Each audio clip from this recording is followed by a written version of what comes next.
All right, happy Sunday, everybody. I am so pleased to get to be here today. I didn't know if I was going to get a chance to teach meditation while I was here in Ecuador, beautiful Ecuador. Like, amazing, right? So pretty. There is a river nearby, so I'm hoping that you can hear me okay over that. So, welcome. Happy Sunday. I've been having such an amazing spiritual retreat at this beautiful center in a town called Vilcabamba in Ecuador. And today I wanted to talk a little bit about the fact that we're all getting older. Our bodies are disintegrating eventually, and we're all going to die. Like, it's an inevitable fact of life that we're all going to die. More than just that one looming big death. You know, we're actually going to have many smaller deaths along the way, and many rebirths along the way. And so I think it's something that we need to get comfortable with. We need to get comfortable with this idea that that which has been is going to end. And the way we've experienced our bodies, the ways we've experienced our minds, the way we've experienced everything in life is going to come to an end at some point. Now, I'm 33, soon to be 34 in just under 2 weeks. And I'm becoming more and more aware of the fact that I'm not in my 20s no more. You know, my body is starting to be a little different. You know, I mean, bodies are always changing, right? Like, I remember being in my 20s and starting to experience aches and pains for the first time and suddenly being like, oh, I can't do that. But, you know, now I look at photos of myself and be like, oh, yeah, you're not as young of a chicken as you used to be. And I look at photos of friends and people I've loved and haven't seen in many years come up on social media, and I'm like, holy crap, they look old. Right? It's like, in your mind, we don't change. Yeah, our loved ones don't change, our friends don't change, we don't change. But then when you see it, you're like, oh yeah, time's happening. Time is passing. And the older we get, the faster and faster and faster it passes. The older we get, it feels more and more like time is just galloping onwards. Where did it go? Especially this last year with the pandemic. It's like, where did the year go?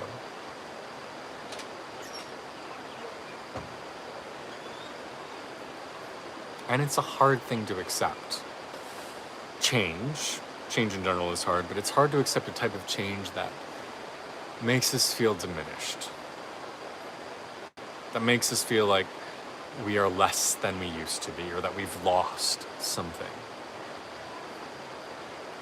And if we are purely based in the physical, if we think that we are our bodies, getting older is hard. It is fucking hard.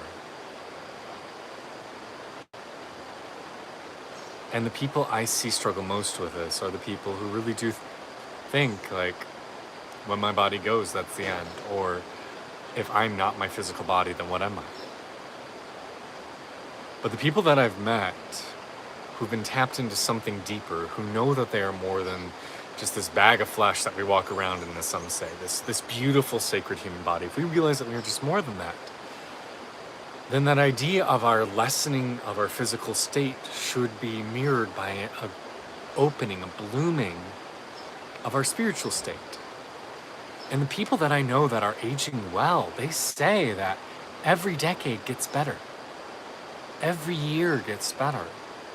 And even though we might not be as functional and a little more saggy and a little less spry than we used to be, it's okay.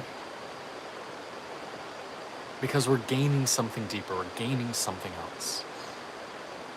And so we have to get to a place where we're okay with The loss of our youth, the loss of our beauty, the loss of our bodies, the loss of our senses, the loss of our careers, the loss of our, eventually, everything.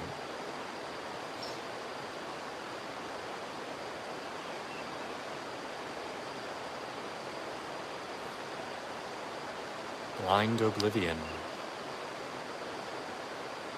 Sans teeth, sans hair, sans eyes, sans taste, sans all, says William Shakespeare.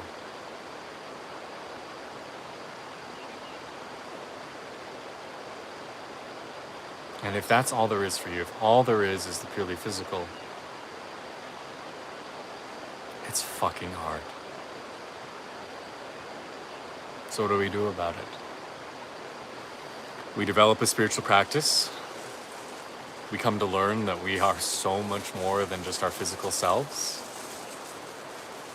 We start to question what is death.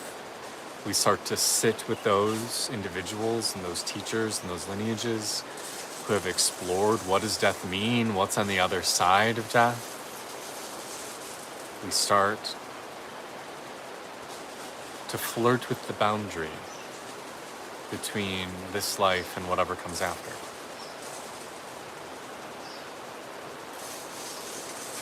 I think if we make a study of death and listen to those who have had near-death experiences or died and come back, or listen with those meditative traditions who explore what is the transition from this life like. Like the Tibetans talk about the experience of entering the bardo as the physical body dies, this transition space.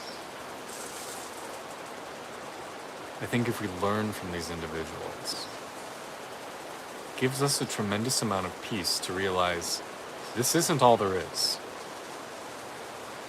This world isn't all that there is.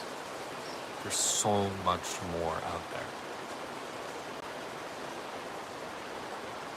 And when we can put our trust, our faith, ourselves in the state of the eternal, then it really doesn't matter what happens. It doesn't really matter. Like in everything in life, if we can get to that place of deep connection and deep surrender, it doesn't matter what happens in life. It doesn't matter where we go or what job we do or what happens. We have faith in ourselves, in our higher selves, in our truth. And we know that there's something greater on the other side. And meanwhile, as we're living our lives, as we encounter these spiritual deaths and rebirths, these times in our life where it seems like everything we've known is falling away and we're becoming something different, someone different, those start to seem okay as well. And I've had a big one of those this week. For months now, I've been feeling like there was going to be a transition for me from who I was to who I'm becoming. And I suppose if I had been a different sort of person, that would have been really scary, right? It would have been terrifying to be like waking up in the morning and be like, I'm going to die soon. There's something in me that says death is imminent. But I'm very blessed to have a spiritual path, to have fabulous guides and teachers and gurus and spirit guardians that I listen to and learn from. And I trust that it's going to be okay. So for today's meditation, I'd like us to sit with the boundary between life and death.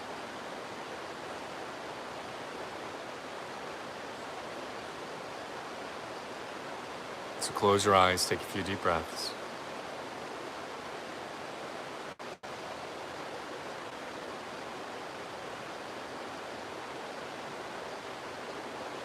And imagine yourself standing in a river.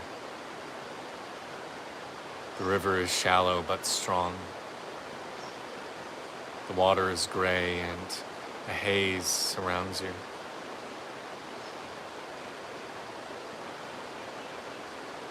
This is the river of your life. This is the current that has been pulling you along from one event to the next, from one day to the next.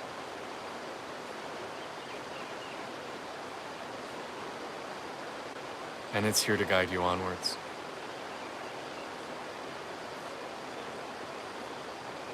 It's here to carry you wherever you need to go.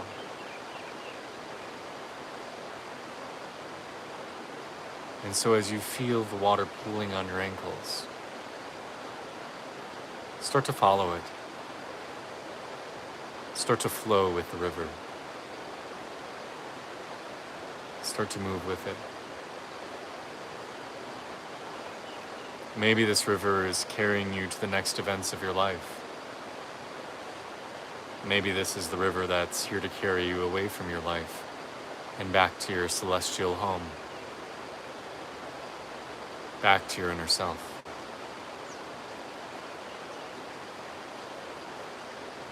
Doesn't matter which one it is.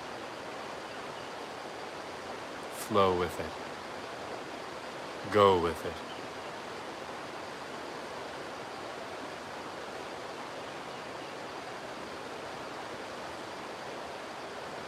And see where it wants to carry you.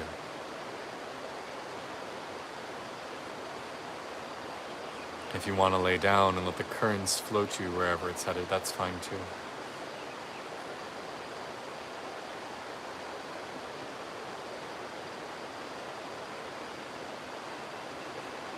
And if you're so curious, ask the river to show you, where does it take you when the time to transition happens?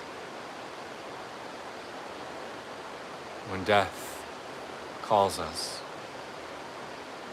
ask the river to show you, where will you be headed? And see what you find. Does it take you to a shore? Does it take you to a cave? Does it carry you on in this same floating mist?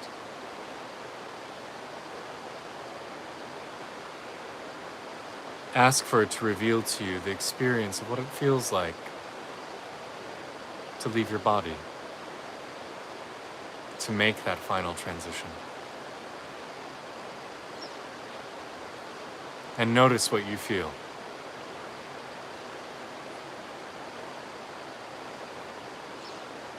Do you feel peace?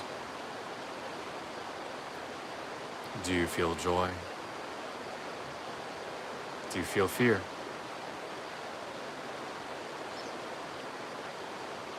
Let it be okay to experience whatever it is you're experiencing.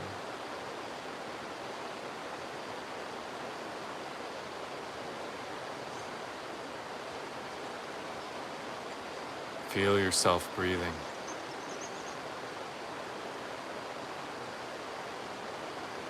And notice whatever it is you're experiencing. It's not actually all that different from where you came from. Because the truth is we are all eternal souls. When we leave these physical bodies and head into the great unknown, we're still experiencing ourselves.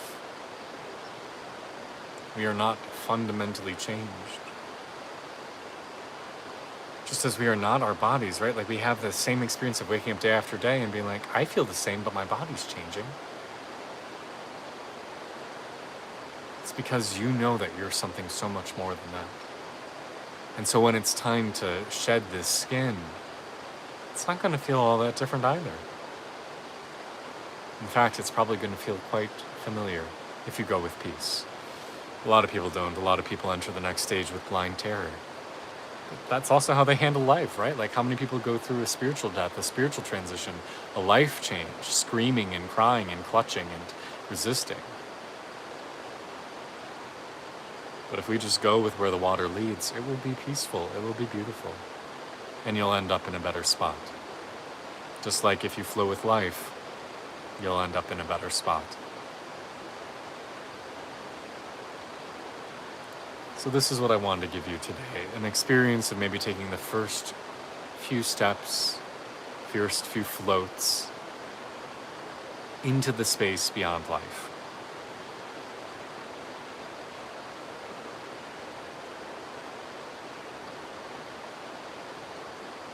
And to show you, hopefully, that it's not as terrifying as it seems. And hopefully it teaches you that in life, when we feel an impending change, an impending death, it's not going to be all that bad. In fact, it's probably going to feel pretty familiar.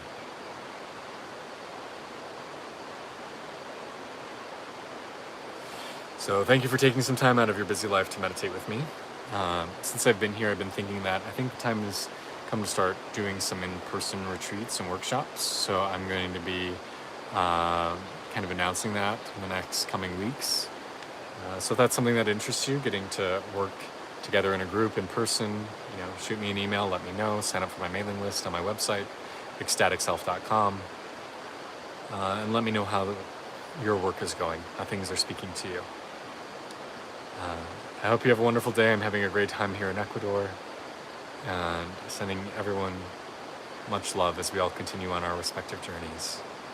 I'm Kay, this is Ecstatic Self. I hope you have a wonderful, wonderful week. Namaste, my friends.